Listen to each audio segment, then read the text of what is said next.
폐지 줍는 할머니가 뭘 안다고. 폐지 줍는 할머니가 뭘 안다고. 우리 같은 젊은이들의 고민을 이해나 할까? 태연의 말에 민석도 웃음을 터뜨렸다. 맞아, 우리는 취업 전쟁터에서 싸우고 있는데 저분은 그저 폐지나 줍고 계시니. 3명의 청년이 지나가며 던진 무심한 말이 공기 중에 멈춘 순간 허리 굽은 할머니는 그들의 말을 모두 들었다. 그녀는 아무런 반응 없이 다시 폐지를 주우러 몸을 숙였다. 겉으로는 무심한 듯 보였지만 마음 한편으로는 그들의 모습을 자세히 관찰하고 있었다. 다음 날 정우는 떨리는 다리로 정원테크 최종 면접실에 들어섰다. 방에 들어서자마자 그는 충격에 얼어붙었다. 면접 테이블 앞에 앉아 있는 사람은 다름 아닌 어제 그들이 폐지를 줍는 모습을 보고 조롱했던 바로 그 할머니였다. 안녕하세요, 정우 씨. 앉으세요. 윤정숙 회장이 차분한 목소리로 말했다. 어제의 낡은 작업복과 모자는 온데간데없고 대신 카리스마 넘치는 기업인의 모습이었다. 그녀의 눈빛은 어제와 같았지만 오늘은 훨씬 더 날카롭고 통찰력이 있어 보였다. 정우의 얼굴이 창백해졌다. 그는 할머니와 눈이 마주치는 순간 어제의 일이 모두 그녀의 기억 속에 있다는 것을 깨달았다. 할머니. 아니, 연 매출 300억 기업의 CEO 윤정숙 회장의 눈에는 어제의 일에 대한 모든 기억이 그대로 담겨 있었다. 새 청년의 운명은 이제 폐지 줍는 할머니의 손에 달려 있었다. 나는 올해로 67이 된 윤정숙이다. 봄비가 촉촉이 내리는 이른 아침. 늘 그렇듯 새벽 5시에 눈을 떴다. 아무리 나이가 들어도 몸에 밴 습관은 쉽게 바뀌지 않는다. 대기업 임원으로 30년을 살다 보니 이른 기상은 이제 내 몸의 일부가 되었다. 작은 원룸에서 혼자 생활하는 지금도 마찬가지다. 창밖으로 보이는 도시의 풍경은 아직 잠에 취해 있다. 나는 조용히 일어나 간단한 아침 식사를 준비했다. 밥 한 공기와 어제 만들어둔 된장찌개, 그리고 몇 가지 반찬. 소박하지만 내게는 충분한 한 끼다. 식사를 마치고 창가에 서서 차 한 잔을 마시며 오늘의 일정을 머릿속으로 정리했다. 오전에는 폐지를 모으고 오후 2시에는 회사에서 인사 관련 중요한 회의가 있지. 책상 위에는 정원테크의 인사 서류들이 가지런히 정돈되어 있다. 어제 밤늦게까지 검토한 신입사원 지원자들의 서류다. 오늘 오후에 있을 최종 면접 대상자들을 확정해야 한다. 하지만 그 전에 나는 매일 아침 하는 일과를 시작해야 했다. 옷장에서 낡은 작업복과 모자를 꺼내 입었다. 거울 속에 비친 내 모습은 더 이상 정원테크의 대표이사가 아닌 그저 폐지를 주어 생계를 이어가는 평범한 노인의 모습이었다. 나는 이 이중 생활이 필요했다. 지금의 성공에 취해 내 뿌리를 잊지 않기 위해, 그리고 세상의 진짜 모습을 보기 위해. 손수레를 끌고 아파트 단지를 돌기 시작했다. 버려진 상자들과 폐지들을 하나하나 주워 손수레에 실었다. 이 일을 시작한 지도 벌써 5년이 넘었다. 처음에는 회사가 어려웠을 때 겸손함을 잃지 않기 위해 시작했던 일이 이제는 내 정체성의 일부가 되었다. 정숙 할머니, 오늘도 일찍 나오셨네요. 경비원 김 씨가 반갑게 인사를 건넸다. 그는 내가 그저 동네에 폐지 줍는 할머니라고만 알고 있다. 아무도 이 초라한 옷을 입은 노인이 연 매출 300억의 기업 대표라고는 상상하지 못한다. 네, 날이 좋아서 일찍 나왔어요. 나는 미소를 지으며 대답했다. 이 시간이 나에게는 소중하다. 화려한 회의실과 비즈니스 수트를 벗어나 진짜 세상과 만나는 시간이니까. 내 인생은 순탄치 않았다. 28배 남편을 잃고 홀로 5살 배기 아들을 키우기 시작했다. 당시 나는 작은 전자회사의 평범한 사무직원이었다. 그러나 남편이 떠난 후 나는 이를 악물고 일했다. 밤낮 없이 일하고 공부하며 승진의 사다리를 한 계단씩 올라갔다. 아들은 내 인생의 유일한 동력이었다. 대기업 임원까지 올라갔을 때 나는 드디어 숨을 돌릴 수 있다고 생각했다. 아들은 명문대를 졸업하고 좋은 직장에 취직했다.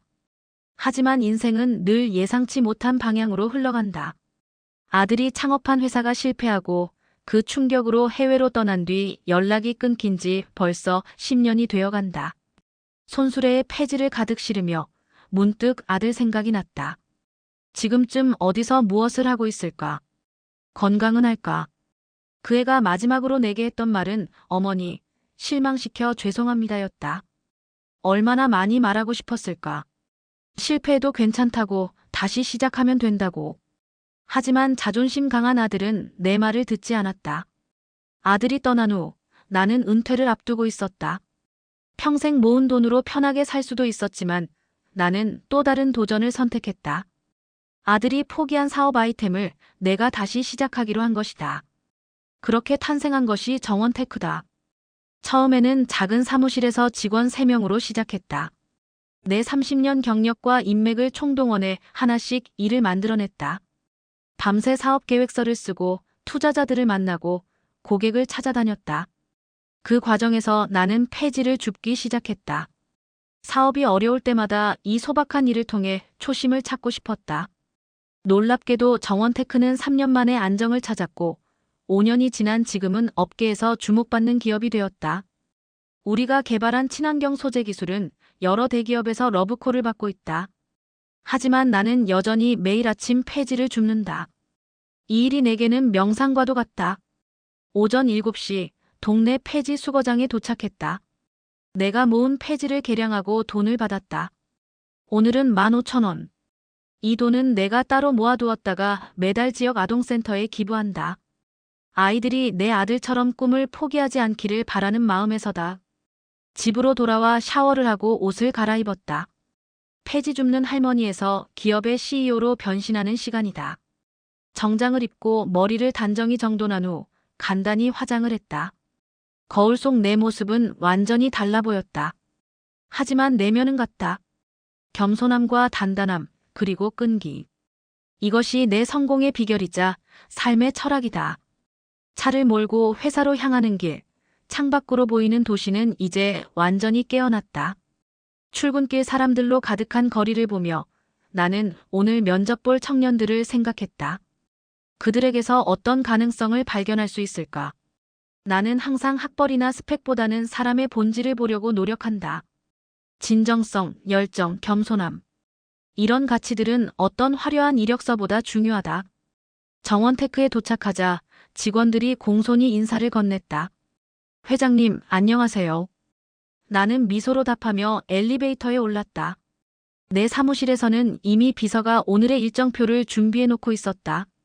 오전에는 연구소 보고가 있고 오후 2시부터는 신입사원 최종 면접이 잡혀 있습니다. 3명의 지원자가 있고 인사팀에서 서류를 준비해 놓았습니다. 고마워요. 면접 전에 지원자들 서류를 한 번 더 검토할게요. 사무실 창문으로는 서울의 스카이라인이 펼쳐져 있다. 내가 폐지를 줍던 골목과는 전혀 다른 세계다. 하지만 두 세계 모두 내 것이며 두 세계를 오가며 나는 균형을 찾는다. 책상에 앉아 면접 지원자들의 서류를 다시 살폈다. 3명 모두 우수한 학력과 스펙을 갖추고 있었다. 하지만 나는 이력서 너머의 인간을 보고 싶었다.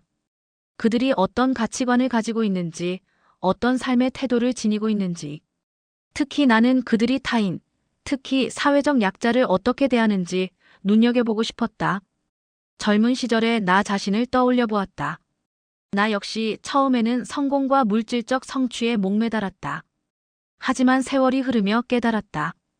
진정한 성공은 숫자로 측정되는 것이 아니라 타인과의 관계, 자신에 대한 진실함, 그리고 사회에 대한 기여에서 온다는 것을. 나는 내 인생의 이야기가 담긴 오래된 사진첩을 꺼냈다. 남편과 함께 찍은 사진, 어린 아들과의 추억, 첫 승진 축하 파티. 그리고 정원테크의 첫 사무실 오픈날. 그 모든 순간이 지금의 나를 만들었다. 폐지를 주우며 얻은 가장 큰 교훈은 겸손함이다. 어떤 위치에 있든 모든 사람은 존중받아 마땅하다. 오늘 면접 볼 청년들이 이런 가치를 이해할 수 있기를 바랐다. 그들이 단순히 좋은 일자리를 찾는 것이 아니라 의미 있는 삶을 추구하기를 바랐다. 창밖을 바라보니 점심시간이 다가오고 있었다. 오늘의 중요한 면접을 위해 마음을 가다듬었다. 인생은 참 묘하다. 누구도 내가 아침에 폐지를 줍는 노인이라고 상상하지 못할 것이다. 겉모습만으로 사람을 판단하는 이 세상에 나는 작은 반전을 만들어내고 있는지도 모른다. 신입 지원자들과의 면접이 2시간 후에 있습니다. 회의실 준비는 끝났고 인사팀 부장님이 함께 하실 예정입니다. 비서의 알림에 나는 고개를 끄덕였다. 오후의 만남이 어떻게 전개될지 궁금했다. 어쩌면 오늘은 평범한 면접 이상의 무언가가 기다리고 있을지도 모른다. 인생은 항상 예상치 못한 방향으로 흘러가니까. 눈을 감고 잠시 명상을 했다. 마음을 비우고 오직 현재에 집중하는 시간. 이것이 내가 폐지를 줍던, 회사를 경영하던 변함없이 지켜온 습관이다. 단순함 속에서 지혜를 찾고 겸손함 속에서 강인함을 키운다. 이것이 내 인생의 비밀이자 정원테크의 성공 비결이다. 나는 눈을 뜨고 창밖을 바라보았다. 서울의 번화가, 바쁘게 오가는 사람들. 어디선가 3명의 젊은이들이 이 건물을, 이 회사를 향해 오고 있을 것이다. 그들은 자신들의 미래를 위한 중요한 면접이라고 생각하겠지만 사실은 인생의 중요한 교훈을 배우게 될지도 모른다. 누구도 겉모습만으로 판단해서는 안 된다는. 자, 이제 면접 준비를 시작할 시간이다. 나는 내 자리에서 일어나 회의실로 향했다. 오후의 만남이 어떤 결과를 가져올지는 아무도 모른다. 하지만 한 가지 확실한 것은 오늘의 만남이 누군가에게는 인생의 전환점이 될 수도 있다는 것이다. 그것이 새 지원자이든 아니면 나 자신이든. 정우는 긴장된 발걸음으로 면접장을 나왔다. 대기실에서 함께 기다리던 민석과 태연이 그를 반갑게 맞이했다. 어땠어? 분위기가 어땠어? 민석이 호기심 가득한 눈으로 물었다. 생각보다 편안했어. 기술적인 질문보다는 내 경험과 가치관에 관해 많이 물어보시더라. 정우는 어깨에 긴장을 풀며 대답했다. 세 사람은 모두 서울대 전자공학과 졸업생들로 학교에서 알게 된 친구 사이였다. 정우는 성실하고 조용한 성격으로 학창 시절에도 늘 계획적으로 공부하며 자신의 길을 묵묵히 걸어왔다. 민석은 세 사람 중 가장 활발하고 사교적인 성격으로 화려한 스펙과 자신감을 갖추고 있었다. 태연은 뛰어난 두뇌와 함께 다소 냉소적인 면이 있는 청년이었다. 나도 곧 들어가는데 뭐 특별히 주의할 점 있어? 태연이 넥타이를 고쳐매며 물었다. 그냥 솔직하게 답변하는 게 좋을 것 같아. 날카로운 눈빛으로 모든 걸 꿰뚫어 보시는 것 같더라. 정우가 조언했다. 그들은 정원테크의 취업 면접을 위해 한 달 넘게 준비해왔다. 정원테크는 최근 급성장하는 친환경 소재 기술 기업으로 많은 공대 졸업생들이 입사를 꿈꾸는 곳이었다. 특히 직원 복지와 연구 환경이 뛰어나다는 평판이 자자했다. 태연의 면접이 끝나고 마지막으로 민석까지 면접을 마치자 세 사람은 건물을 나와 한숨을 돌렸다. 야, 드디어 끝났다. 어떻게 될지 모르겠지만 최선을 다했어. 민석이 활짝 웃으며 말했다. 우리 셋 다 붙었으면 좋겠다. 정우가 진심 어린 목소리로 말했다. 꿈깨. 경쟁률이 100대 1이 넘는데. 태연이 현실적인 말투로 끼어들었다. 아냐, 난 자신 있어. 우리 셋은 분명 스펙이 최상위권이었을 거야. 게다가 난 면접관이 내 답변에 몇 번이나 고개를 끄덕이는 걸 봤다고. 민석은 여전히 자신감에 차 있었다. 그들은 근처 커피숍으로 향하며 면접 경험을 공유했다. 오후의 햇살은 따스했고 봄바람이 상쾌했다. 면접의 부담에서 벗어난 새 청년의 얼굴에는 안도감과 함께 미래에 대한 기대가 서려 있었다. 사실 취업이 되면 첫 월급으로 어머니께 선물을 사드리고 싶어. 정우가 문득 말했다. 나는 첫 월급으로 확 놀러 갈 거야. 지금까지 고생했으니까 그 정도는 해도 되지 않을까? 민석이 웃으며 대답했다. 난 일단 학자금 대출부터 갚아야 해. 태연이 현실적인 계획을 말했다. 세 사람은 각자의 꿈과 계획을 이야기하며 거리를 걸었다. 취업 준비에 긴 터널을 지나 마침내 빛이 보이는 것 같았다. 그때였다. 길모퉁이를 돌자 한 노인이 손수레를 끌며 폐지를 줍고 있었다. 허리가 굽은 할머니는 땀을 흘리며 버려진 상자를 손수레에 담고 있었다. 윤정숙 할머니였다. 세 청년은 자신들의 대화에 몰두한 채 할머니를 지나쳐 걸었다. 할머니는 청년들을 보고 잠시 고개를 들었지만 그들은 눈길 한 번 주지 않았다. 그래서 말인데 정원테크에 들어가면 연봉이 얼마나 될까? 민석이 궁금해했다. 신입 평균이 5천만 원 정도라던데. 태연이 대답했다. 와, 그 정도면 괜찮은데. 1년만 하면 차도 살 수 있겠는걸. 민석의 눈이 반짝였다. 그때 태연이 뒤를 돌아보며 작은 목소리로 말했다. 저 할머니 좀 봐. 평생 저렇게 폐지나 주우시다가 끝나실 거야. 세 사람은 잠시 뒤돌아 할머니를 바라보았다. 정숙 할머니는 그들의 시선을 느꼈는지 다시 고개를 들었다. 잠시 눈이 마주쳤다. 정우가 작게 한숨을 쉬었다. 저렇게 되지 않으려면 우리가 더 열심히 살아야지. 그러게. 나는 절대 저렇게는 안 살 거야. 민석이 동의했다. 그런데 갑자기 태연이 킥킥 웃으며 말했다. 폐지 줍는 할머니가 뭘 안다고. 우리 같은 젊은이들의 고민을 이해나 할까? 그 말에 민석도 웃음을 터뜨렸다. 맞아, 우리는 취업 전쟁터에서 싸우고 있는데 저분은 그저 폐지나 줍고 계시니. 정우는 불편한 표정을 지었지만 친구들의 분위기에 휩쓸려 억지로 미소를 지었다. 할머니는 그들의 말을 모두 들었다.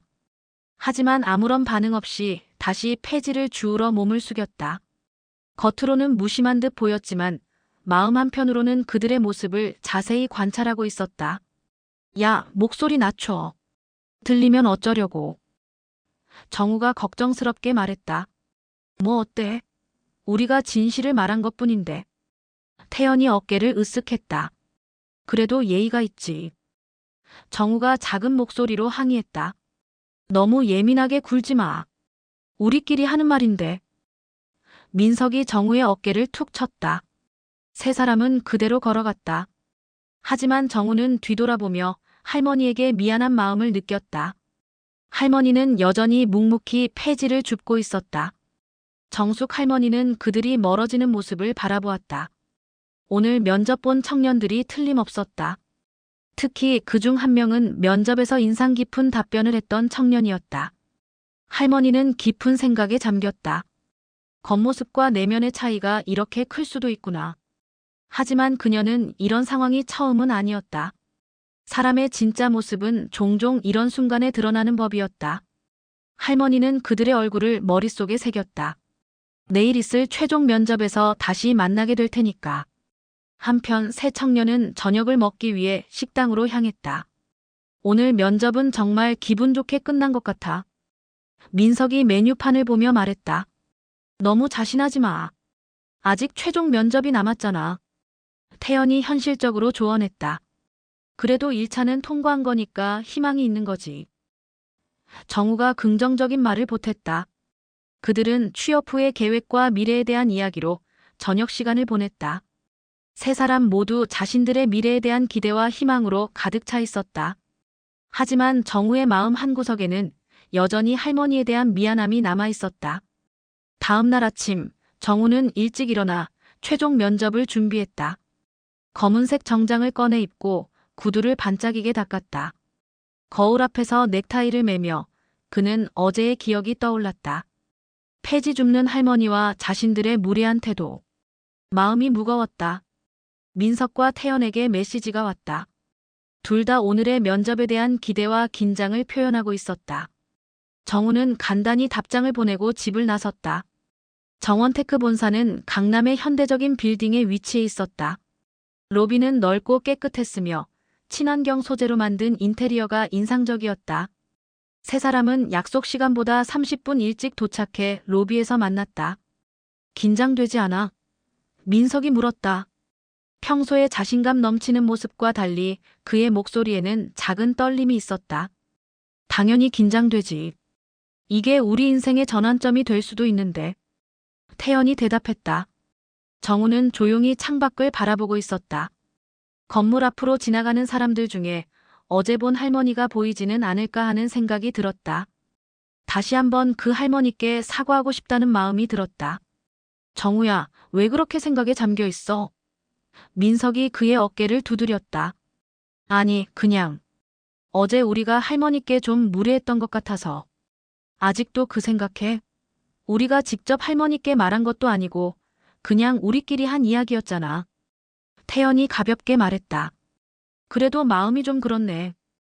정우가 작은 목소리로 대답했다. 대화는 거기서 끊겼다. 안내원이 다가와 세 사람을 최종 면접장으로 안내했다. 엘리베이터를 타고 20층으로 올라가는 동안 세 청년의 마음은 각자 다른 생각으로 가득 차 있었다. 면접 대기실에 도착하자 인사팀 직원이 그들을 맞이했다. 안녕하세요. 정원테크 최종 면접에 오신 것을 환영합니다. 잠시 후 회장님과 인사팀장님이 면접을 진행하실 예정입니다. 긴장하지 마시고 편안한 마음으로 준비하세요. 회장님이 직접 면접을 본다는 말에 세 사람은 더욱 긴장했다. 정원테크의 창업자이자 현 회장인 윤정숙 회장은 업계에서 존경받는 인물로 알려져 있었다. 그녀의 경영 철학과 혁신적인 비전은 많은 젊은이들에게 귀감이 되고 있었다. 회장님이 직접 면접을 보신다고? 민석이 놀란 목소리로 속삭였다. 그만큼 이번 채용에 중요성을 두고 있다는 거겠지. 태연이 대답했다. 정우는 말없이 면접 자료를 다시 한번 훑어보았다. 그는 마음속으로 최선을 다하자고 다짐했다. 시간이 흘러 드디어 면접 시간이 되었다. 첫 번째로 정우가 면접실로 들어갔다. 방에 들어서자마자 그는 충격에 얼어붙었다. 면접 테이블 앞에 앉아 있는 사람은 다름 아닌 어제 그들이 폐지를 줍는 모습을 보고 조롱했던 바로 그 할머니였다. 윤정숙 회장은 우아한 정장 차림으로 테이블 중앙에 앉아 있었다. 어제의 낡은 작업복과 모자는 온데간데 없고 대신 카리스마 넘치는 기업인의 모습이었다. 그녀의 눈빛은 어제와 같았지만 오늘은 훨씬 더 날카롭고 통찰력이 있어 보였다. 정우의 얼굴이 창백해졌다. 그는 할머니와 눈이 마주치는 순간 어제의 일이 모두 그녀의 기억 속에 있다는 것을 깨달았다. 할머니의 눈에는 어제의 일에 대한 인식이 분명히 담겨 있었다. 안녕하세요, 정우 씨. 앉으세요. 윤정숙 회장이 차분한 목소리로 말했다. 정우는 떨리는 다리로 의자에 앉았다. 마음은 이미 혼란스러웠지만 그는 최대한 평정심을 유지하려 노력했다. 오늘의 면접이 어떻게 진행될지 궁금하시죠? 회장이 미소를 지으며 물었다. 면접이 모두 끝나고 윤정숙 회장은 조용히 사무실로 돌아왔다. 창가에 서서 저물어가는 도시의 풍경을 바라보며 오늘 만난 새 청년의 얼굴을 떠올렸다. 특히 첫 번째로 면접을 본 정우의 당혹감 가득한 표정이 생생했다. 그의 눈에서 읽은 후회와 부끄러움은 진실되어 보였다.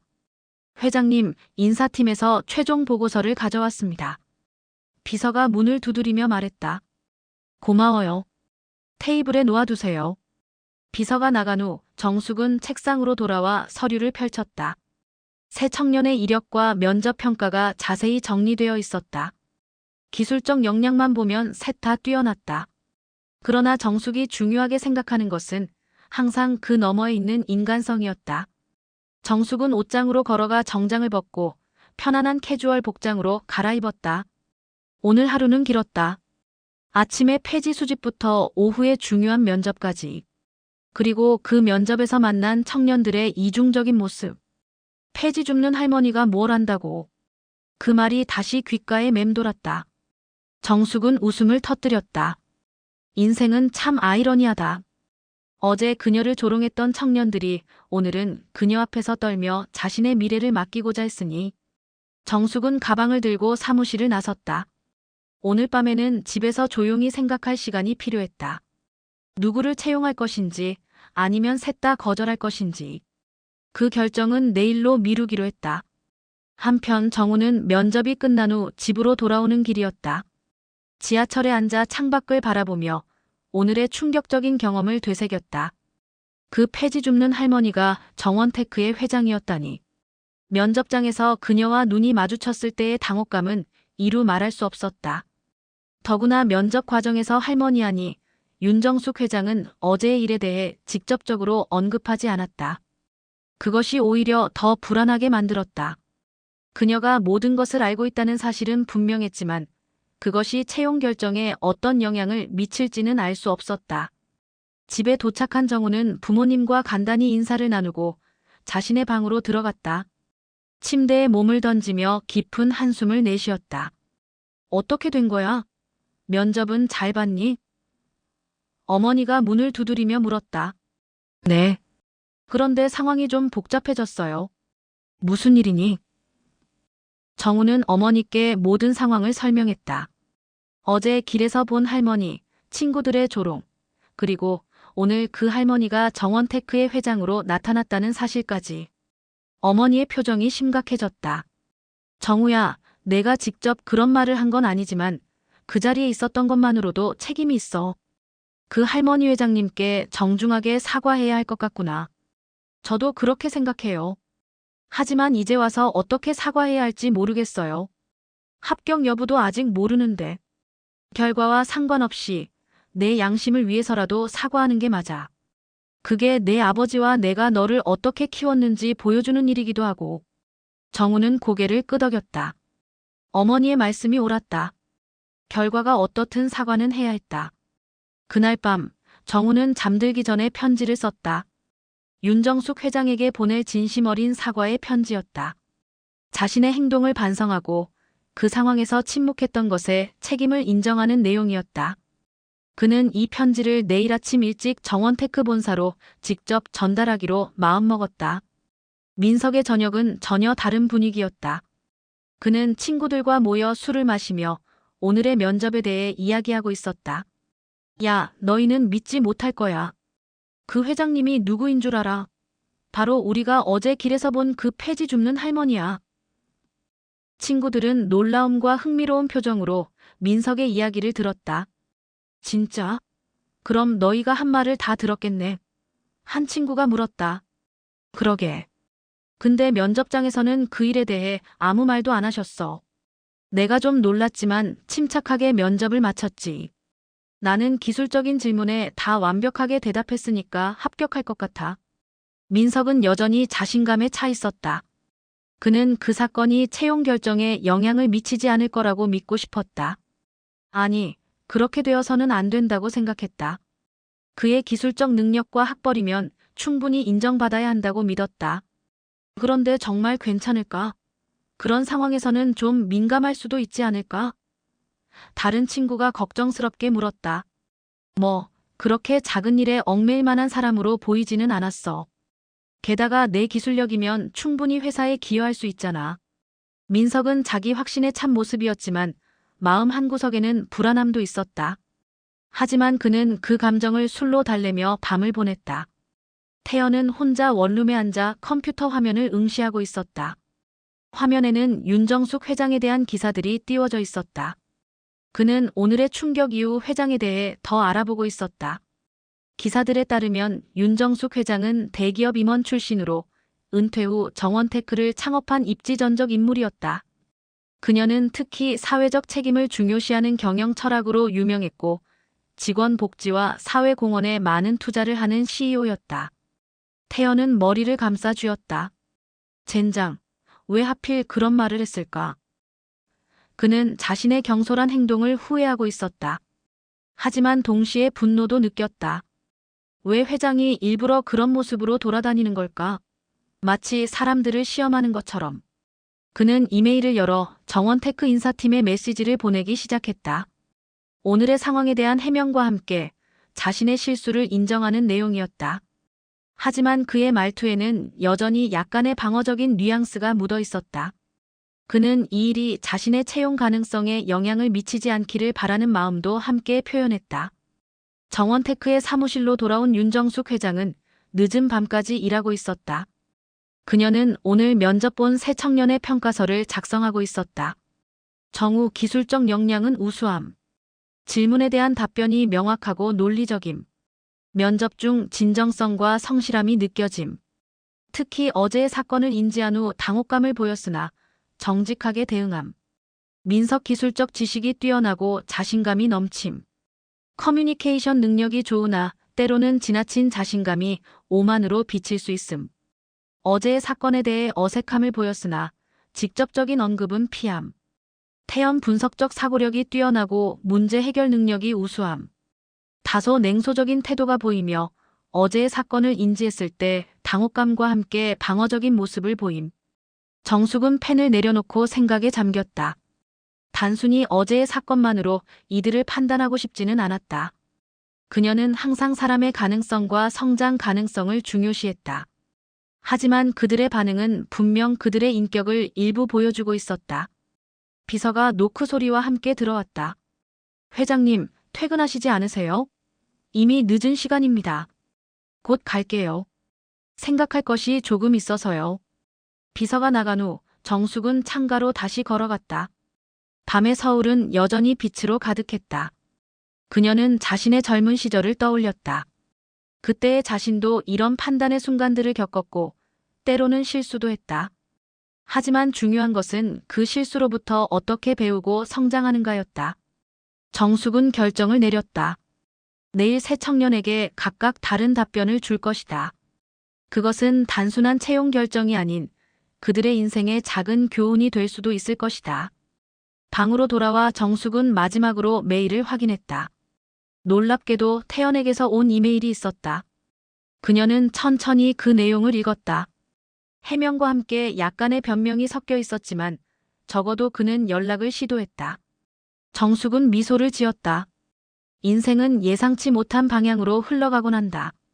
어제의 폐지 줍는 할머니가 오늘은 그들의 미래를 결정하는 위치에 있다니. 그녀는 이런 상황이 그들에게 값진 교훈이 되기를 바랐다. 다음 날 아침, 정우는 일찍 일어나 정원테크 본사로 향했다. 손에는 어젯밤 쓴 편지가 들려 있었다. 그는 로비에 도착해 안내 데스크에 다가갔다. 안녕하세요.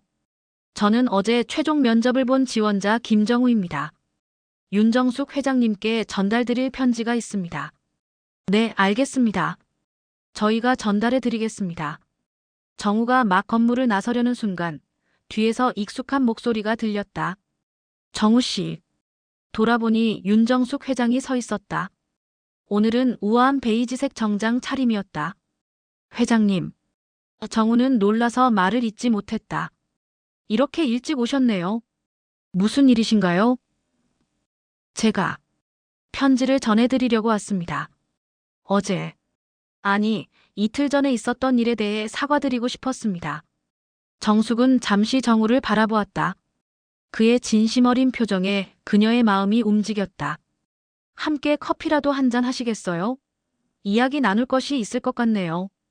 정우는 놀라움을 감추지 못한 채 고개를 끄덕였다. 그들은 빌딩 1층의 카페로 향했다.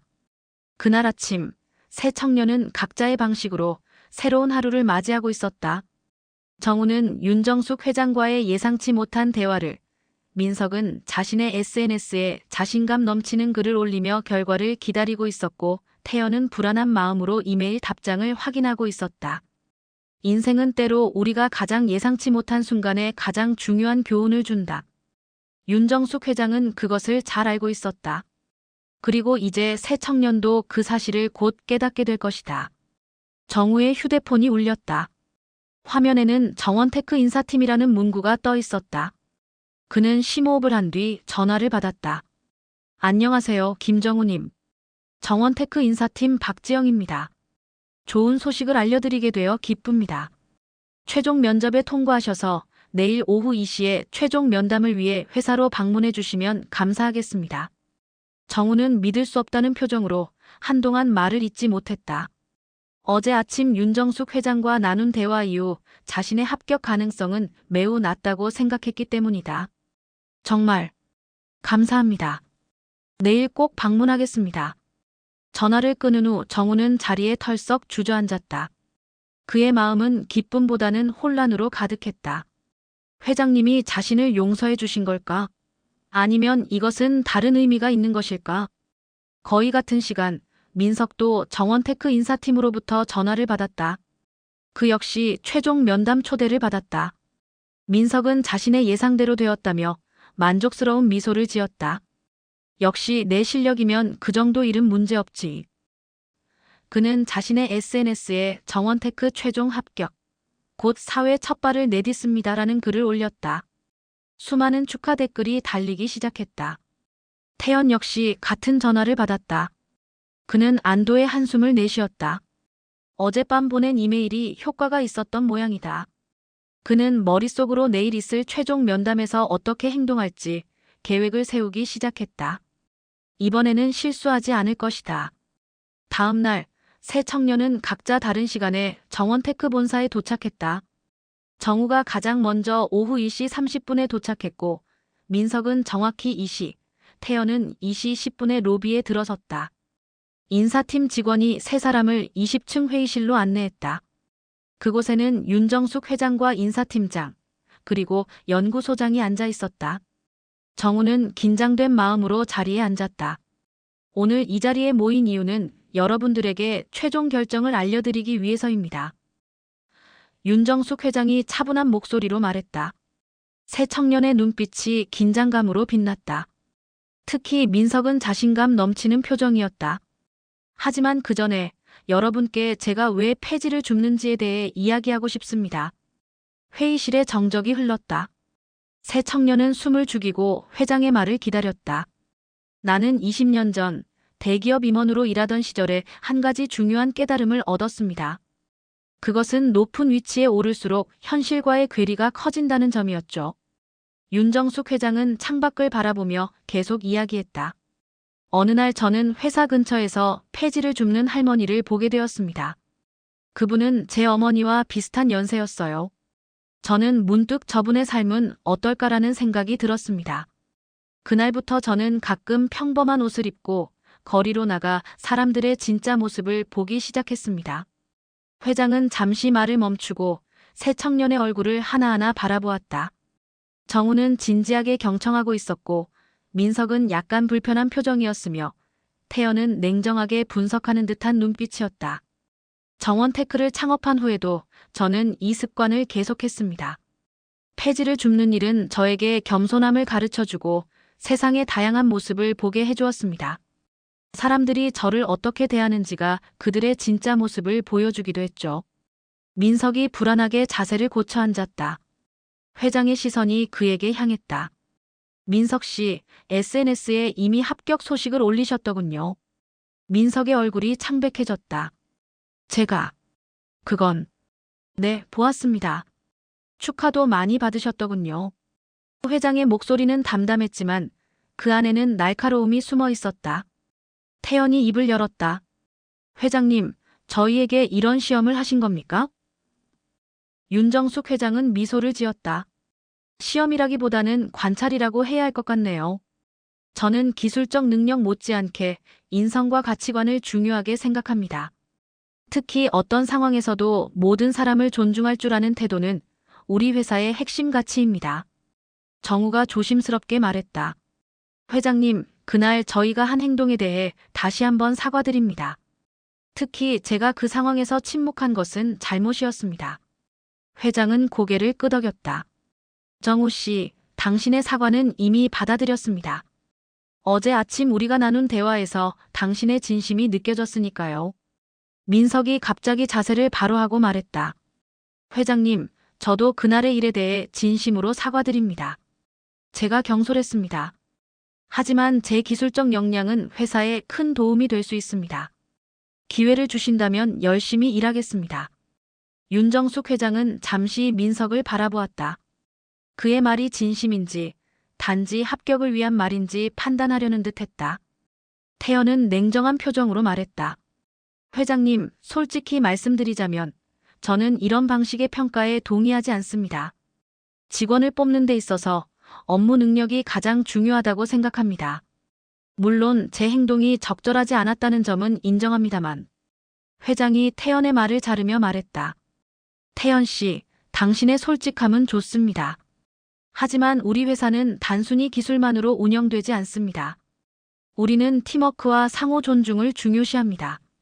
어떤 상황에서도 타인을 존중할 줄 아는 사람이 진정한 리더가 될 수 있습니다. 회의실에 무거운 침묵이 흘렀다. 세 청년은 각자 다른 감정으로 이 상황을 받아들이고 있었다. 윤정숙 회장이 다시 입을 열었다. 이제 본론으로 들어가겠습니다. 세 분 모두 뛰어난 능력을 갖추고 계십니다. 하지만 정원테크는 단순히 기술적 역량만을 보고 사람을 판단하지 않습니다. 회장은 서류 3장을 펼쳤다. 각 서류에는 세 청년의 이름과 평가 내용이 적혀 있었다. 정우 씨, 당신은 기술적 역량도 우수하지만 특히 진정성과 정직함이 돋보였습니다. 자신의 실수를 인정하고 진심으로 사과하는 모습이 인상적이었습니다. 정우는 긴장된 표정으로 고개를 숙였다. 민석 씨, 당신은 뛰어난 커뮤니케이션 능력과 자신감을 갖추고 있습니다. 하지만 때로는 그 자신감이 타인에 대한 존중으로 이어지지 않는 모습이 보였습니다. 민석은 불안한 표정으로 자리에 앉아 있었다. 태연 씨, 당신의 분석적 사고력은 정말 뛰어납니다. 문제 해결 능력도 매우 높게 평가됩니다. 다만 때로는 냉소적인 태도가 팀워크에 어려움을 줄 수 있을 것 같습니다.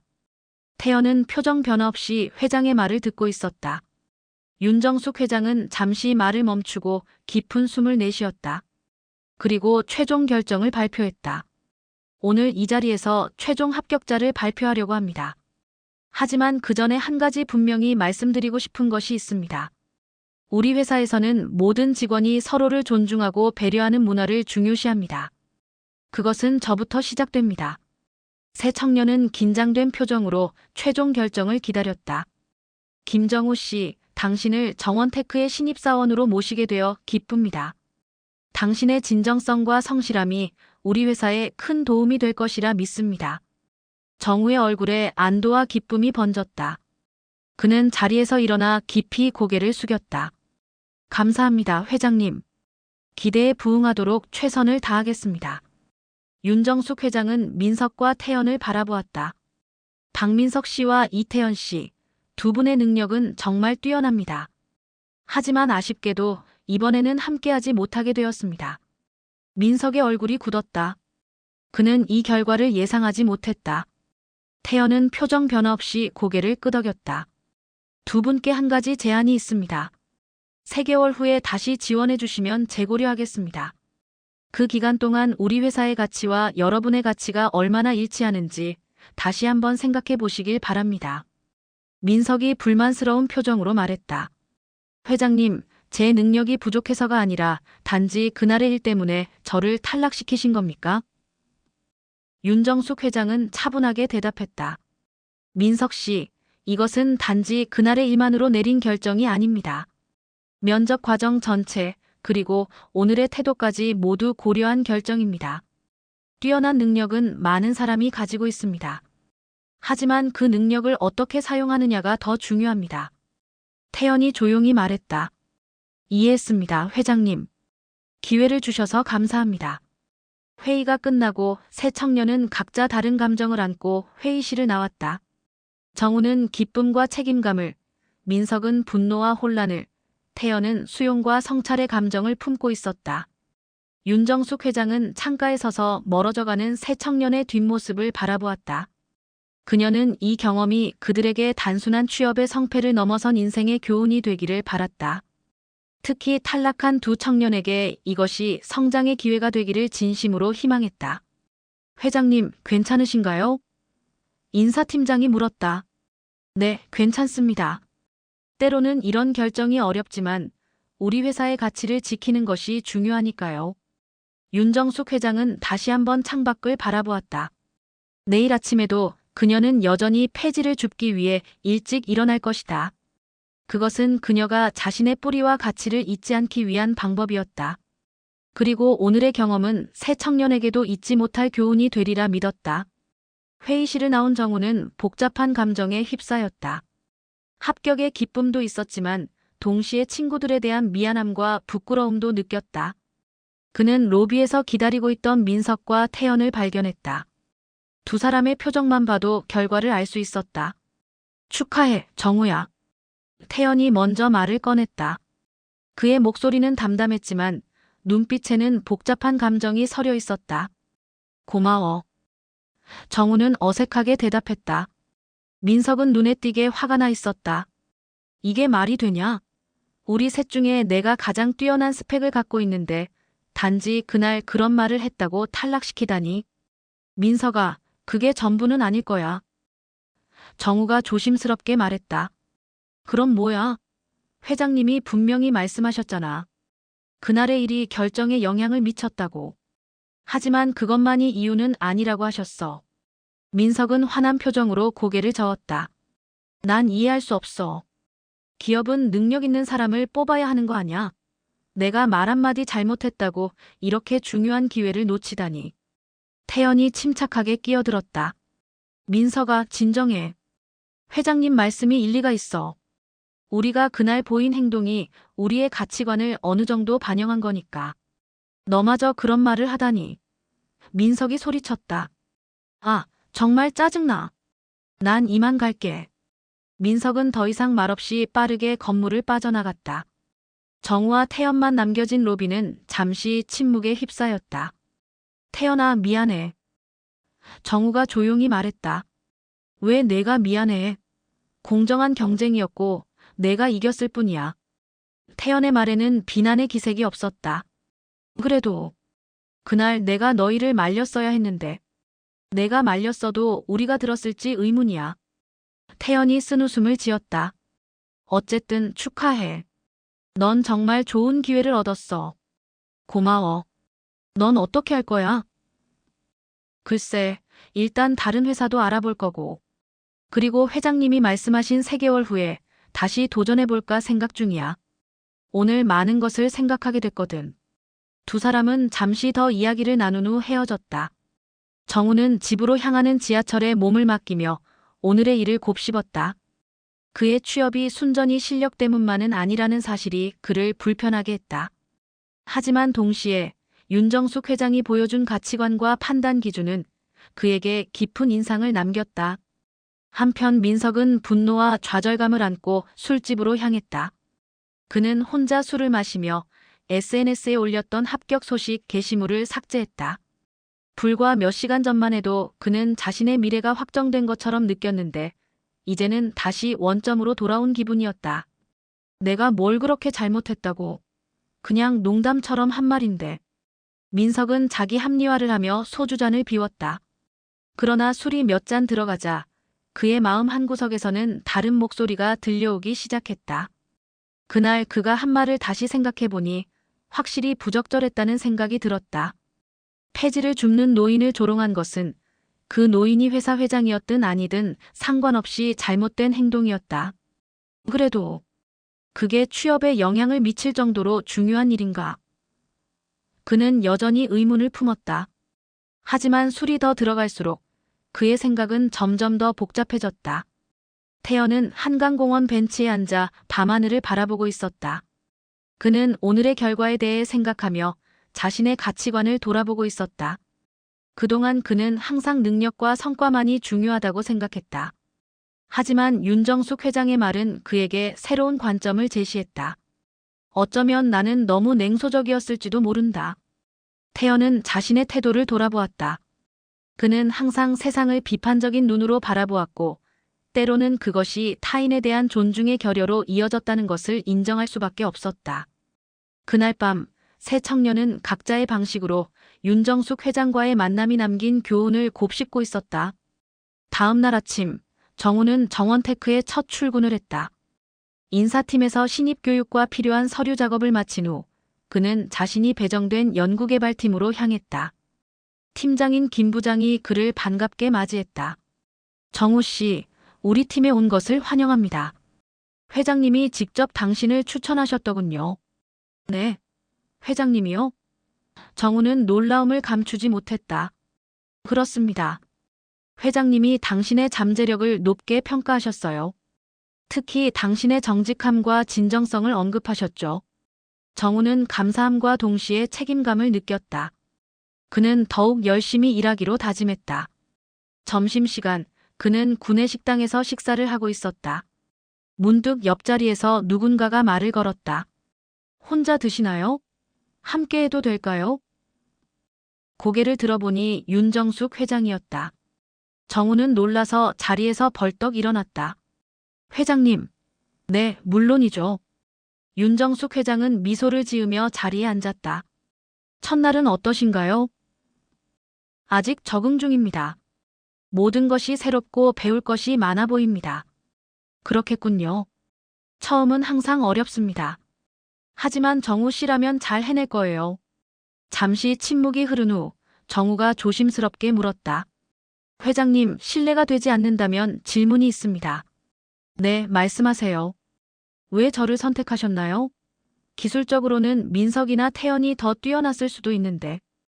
윤정숙 회장은 잠시 생각에 잠겼다가 대답했다. 정우 씨, 기술은 배울 수 있습니다. 하지만 인격과 가치관은 쉽게 바뀌지 않죠. 당신이 보여준 정직함과 성찰하는 태도가 우리 회사에 더 필요했어요. 그녀는 잠시 말을 멈추고 정우의 눈을 바라보았다. 그리고 무엇보다 당신은 자신의 실수를 인정하고 배우려는 자세를 가지고 있었습니다. 그것이 가장 중요했어요. 정우는 고개를 숙였다. 감사합니다, 회장님. 기대에 부응하도록 노력하겠습니다. 그럼 한 가지 부탁이 있습니다. 네, 말씀하세요. 이번 주 토요일 지역 봉사활동에 함께 참여해주세요. 매달 마지막 주 토요일에 저는 지역공원 청소와 노인복지센터 봉사를 합니다. 관심 있으신가요? 정우는 미소를 지으며 대답했다. 네, 물론입니다. 꼭 참여하겠습니다. 그날 저녁 민석은 자신의 아파트에서 멍하니 TV를 보고 있었다. 그는 하루 종일 집에서 나가지 않았다. 어제의 좌절감은 여전했지만 술이 깬 후에는 조금 다른 시각으로 상황을 바라볼 수 있었다. 그의 휴대폰이 울렸다. 화면에는 태연이라는 이름이 떠 있었다. 여보세요? 민석아, 잘 지내? 그냥 그렇지 뭐. 넌? 나 지금 다른 회사 면접 준비 중이야. 근데 생각해봤어. 우리가 그날 정말 잘못했더라. 민석은 잠시 침묵했다. 그래, 나도 그 생각이 들어. 특히 내가 SNS에 합격 소식을 올린 것도 너무 성급했고. 그래, 우리 둘 다 교훈을 얻은 것 같아. 나는 이번 기회에 정말 많은 것을 반성하게 됐어. 나도. 사실 처음에는 너무 화가 났는데 이제 보니 회장님 말씀이 일리가 있어.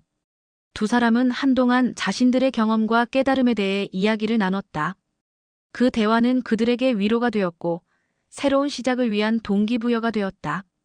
같은 시간 윤정숙 회장은 자신의 아파트에서 저녁 식사를 마치고 테라스에 나와 있었다. 그녀는 오늘 정우와의 대화를 떠올리며 미소를 지었다. 그는 분명 성장 가능성이 큰 청년이었다. 그녀는 또한 민석과 태연에 대해서도 생각했다. 그들이 이번 경험을 통해 성장하기를 바랐다. 특히 민석은 자신의 능력에 대한 자신감은 좋지만 그것이 때때로 오만함으로 이어질 수 있다는 점을 깨달았으면 했다. 태연의 경우 그의 냉철한 판단력은 훌륭하지만 때로는 더 따뜻한 시선으로 세상을 바라볼 필요가 있다고 생각했다. 젊은이들은 실수를 통해 배우는 법이지. 정숙은 생각했다. 나도 그들의 나이였을 때 많은 실수를 했으니까. 그녀는 내일 아침에도 여전히 폐지를 줍기 위해 일찍 일어날 것이다. 그것은 그녀의 일상이자 삶의 균형을 유지하는 방법이었다. 폐지를 줍는 동안 그녀는 자신의 뿌리를 기억하고 모든 사람이 존중받아야 한다는 신념을 지킬 수 있었다. 한 달 후 정우는 정원테크에서의 첫 프로젝트를 성공적으로 마쳤다. 그는 회사 생활에 빠르게 적응했고 동료들 사이에서도 신뢰를 쌓아가고 있었다. 무엇보다 그는 매주 토요일 윤정숙 회장과 함께하는 봉사활동을 진심으로 즐기고 있었다. 민석은 자신의 태도를 돌아보는 시간을 가진 후 작은 스타트업에 취업했다. 그곳에서 그는 자신의 기술을 활용하면서도 팀워크와 상호 존중의 중요성을 배우고 있었다. 그는 여전히 3개월 후 정원테크에 다시 지원할 계획을 갖고 있었다. 태연 역시 다른 기업에 취업했지만 그의 마음 한구석에는 정원테크에 대한 미련이 남아 있었다. 그는 자신의 냉소적인 태도를 개선하기 위해 노력하고 있었고 봉사활동에도 참여하기 시작했다. 세 청년 모두 그날의 경험이 단순한 취업 과정을 넘어 그들의 인생의 중요한 전환점이 되었음을 느끼고 있었다. 폐지 줍는 할머니의 교훈은 그들의 마음속에 깊이 새겨져 있었다. 윤정숙 회장은 어느 토요일 아침 정우와 함께 공원 청소를 하며 미소를 지었다. 그녀는 자신의 선택이 옳았다고 확신했다. 정우는 단순히 능력 있는 직원을 넘어 회사의 가치를 이해하고 실천하는 인재로 성장하고 있었다. 정우 씨, 오늘도 일찍 나오셨네요. 네, 회장님. 이 활동이 점점 더 의미 있게 느껴져서요. 윤정숙은 그의 진심 어린 말에 따뜻함을 느꼈다. 그녀는 또한 민석과 태연이 3개월 후에 어떤 모습으로 돌아올지 기대하고 있었다. 사람은 변할 수 있고 성장할 수 있다. 그것이 그녀가 평생 믿어온 진리였다. 3개월이 흘렀다. 가을의 시작을 알리는 선선한 바람이 불어오는 9월의 어느 날 정원테크 인사팀에는 2개의 지원서가 도착했다. 박민석과 이태연의 재지원서였다. 윤정숙 회장은 사무실에서 2 청년의 지원서를 검토하고 있었다. 그들의 이력서에는 지난 3개월 동안의 활동이 상세히 기록되어 있었다. 특히 눈에 띄는 것은 2 사람 모두 사회봉사 활동에 참여했다는 점이었다. 민석은 실무 경험을 쌓기 위해 작은 스타트업에서 일하면서 주말에는 노인복지센터에서 컴퓨터 교육 봉사를 했다. 태연은 대형 IT 기업의 프로젝트에 참여하는 한편 지역 아동센터에서 과학 멘토링을 진행했다. 흥미롭군요. 윤정숙은 중얼거렸다. 2 사람 다 변화하려고 노력한 흔적이 보이는군. 그녀는 인사팀장을 불러 면접 일정을 잡도록 지시했다. 이번에도 그녀가 직접 면접을 볼 것이다. 한편 정우는 정원테크에서의 생활에 완전히 적응했다. 그는 이미 2개의 프로젝트를 성공적으로 마쳤고 팀 내에서도 인정받는 존재가 되었다. 특히 그가 가장 즐기는 것은 윤정숙 회장과 함께하는 주말 봉사활동이었다. 정우 씨, 민석 씨와 태연 씨가 다시 지원했다는 소식 들으셨나요?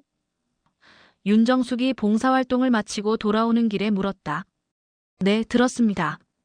2 사람 다 정말 뛰어난 인재라 회사에 큰 도움이 될 것 같습니다. 그렇군요. 정우 씨는 그들이 입사하는 것에 대해 어떻게 생각하나요? 정우는 잠시 생각에 잠겼다. 솔직히 말씀드리면 처음에는 약간 불편할 수도 있을 것 같습니다. 하지만 그들은 정말 실력 있는 친구들이고 지난 3개월 동안 많이 변했을 거라 생각합니다.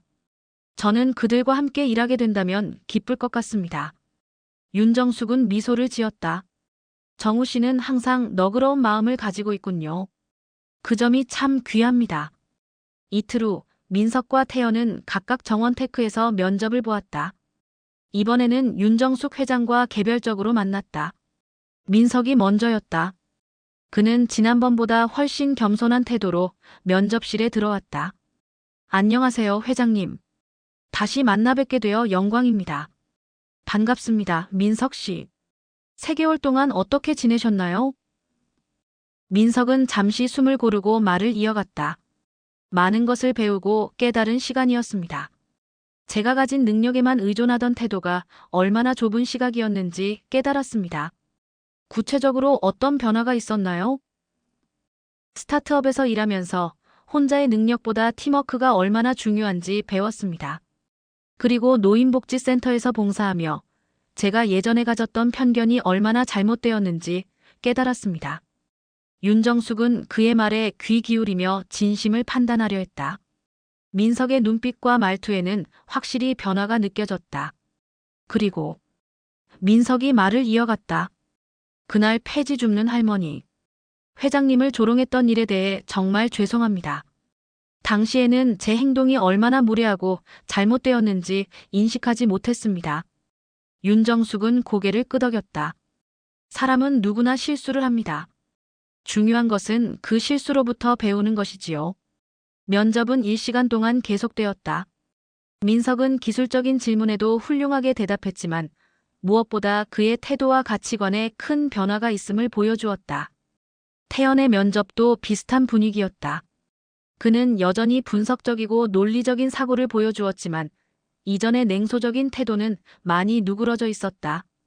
회장님, 저는 지난 3개월 동안 많은 것을 반성했습니다. 특히 제 냉소적인 태도가 얼마나 제 자신과 주변 사람들에게 부정적인 영향을 미쳤는지 깨달았습니다. 어떤 계기가 있었나요? 아동센터에서 봉사하며 아이들의 순수한 마음과 열정을 보았습니다. 그들은 제게 세상을 다른 시각으로 볼 수 있는 기회를 주었죠. 또한 직장에서도 팀워크의 중요성을 다시 한번 체감했습니다. 윤정숙은 2 청년의 면접을 마친 후 깊은 생각에 잠겼다. 그들은 분명 변화했다. 그리고 그 변화는 진심으로 보였다. 이제 그녀는 결정을 내려야 했다.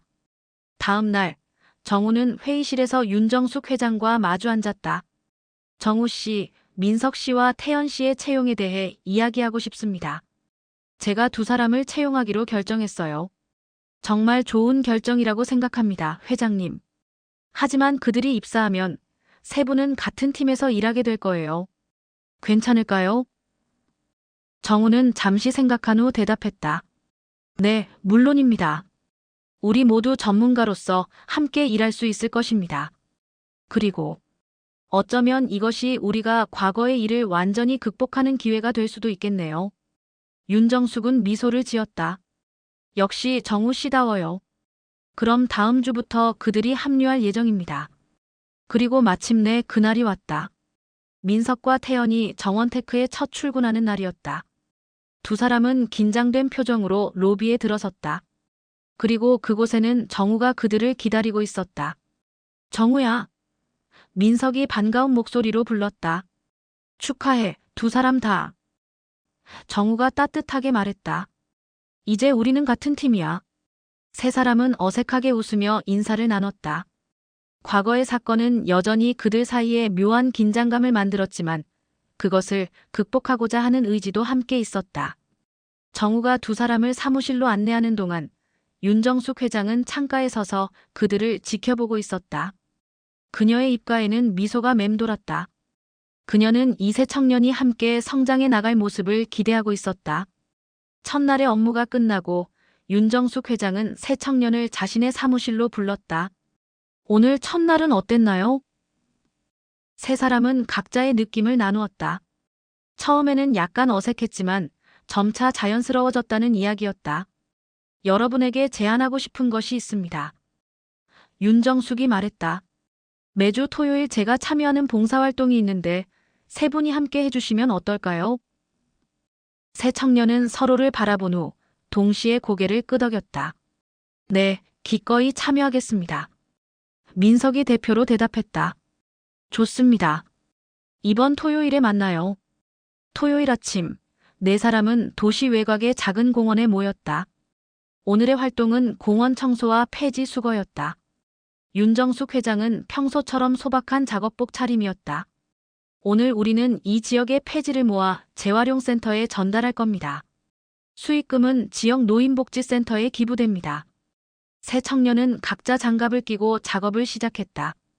처음에는 어색했지만 점차 대화가 자연스러워졌다. 그들은 학창시절의 추억, 취업 준비 과정의 어려움, 그리고 회사에서의 새로운 경험에 대해 이야기했다. 태연이 문득 질문했다. 회장님, 왜 이렇게 성공하셨는데도 계속 폐지를 줍는 활동을 하시는지 궁금합니다. 윤정숙은 잠시 일을 멈추고 생각에 잠겼다. 태연 씨, 저에게 이 활동은 단순한 봉사 이상의 의미가 있습니다. 이것은 제 뿌리를 잊지 않고 항상 겸손한 마음을 유지하기 위한 방법이죠. 또한 이렇게 다양한 사람들을 만나고 이야기를 나누면서 저는 진정한 삶의 가치를 배우게 됩니다. 민석이 고개를 끄덕였다. 이제 조금 이해할 것 같습니다. 제가 노인복지센터에서 봉사하면서 느낀 점도 비슷해요. 그곳에서 만난 어르신들의 지혜와 따뜻함이 제게 많은 가르침을 주었습니다. 정우도 말을 보탰다. 저도 회장님과 함께한 봉사활동을 통해 많은 것을 배웠습니다. 특히 모든 사람을 존중하는 마음을 가지는 것의 중요성을 깨달았죠. 윤정숙은 만족스러운 미소를 지었다. 이 세 청년의 성장이 느껴졌다. 그날 활동을 마치고 네 사람은 함께 식사를 했다. 이야기는 자연스럽게 그들이 처음 만났던 날로 흘러갔다. 사실 그날 길에서 회장님을 뵀을 때 저희가 정말 무례했습니다. 민석이 진지한 표정으로 말했다. 그래요. 하지만 그 경험이 여러분에게 중요한 교훈을 주었다면 그것으로 충분합니다. 윤정숙이 대답했다. 태연이 조심스럽게 질문했다. 회장님, 그날 저희의 말을 들으셨을 때 어떤 기분이셨나요? 윤정숙은 잠시 생각에 잠겼다가 대답했다. 솔직히 말하면 처음에는 상처받았어요. 하지만 곧 그것이 여러분을 평가할 수 있는 중요한 순간이라는 것을 깨달았죠. 사람의 진정한 모습은 그가 자신보다 약하다고 생각하는 사람을 어떻게 대하는지에서 드러난다고 생각합니다. 새 청년은 고개를 숙이며 그 말의 의미를 곱씹었다. 하지만 더 중요한 것은 사람이 변할 수 있다는 점입니다. 윤정숙이 계속했다. 여러분은 그 순간의 실수에서 배우고 성장했어요. 그것이 바로 제가 여러분을 다시 기회를 준 이유입니다. 식사를 마치고 헤어질 때 세 청년은 각자 다른 감정을 안고 집으로 향했지만 한 가지 공통된 결심이 있었다. 그들은 모두 윤정숙 회장에게서 배운 가치를 자신의 삶에 실천하려 했다. 1년 후 정원테크는 더욱 성장했고 새 청년도 회사 내에서 중요한 위치를 차지하게 되었다. 정우는 연구팀장으로 승진했고 민석은 마케팅 전략을 성공적으로 이끌었으며 태연은 혁신적인 기술 개발로 회사에 큰 기여를 했다. 그리고 매주 토요일 네 사람은 여전히 함께 봉사활동을 이어갔다. 이제 그들에게 이 활동은 단순한 의무가 아닌 삶의 중요한 부분이 되었다. 윤정숙 회장은 종종 그들이 처음 만났던 날을 떠올리곤 했다. 폐지 줍는 할머니가 뭘 안다고 라는 말이 그들의 인생을 바꾸는 계기가 될 줄은 아무도 예상하지 못했을 것이다. 인생은 때로 우리가 가장 예상치 못한 방식으로 귀중한 교훈을 준다. 그리고 그 교훈을 통해 우리는 더 나은 사람으로 성장할 수 있다. 윤정숙 회장과 새 청년의 이야기는 그 진리를 아름답게 보여주는 증거였다.